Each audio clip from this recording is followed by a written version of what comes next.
sa mga nangangailangan. At sabi ni Senator, kung madungisan man ang aking mga kamay ng dugo ng mga kriminal upang maprotektahan ang mga mabubuting mamamayan ay ayos lang.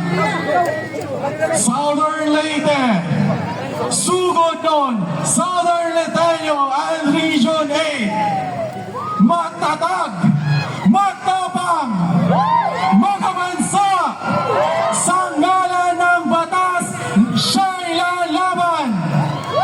Mga kaigsuunan, itagal niyo sa bato, dobling dos sa baleta, ibalik sa Senado, Senator Bato de la Rosa!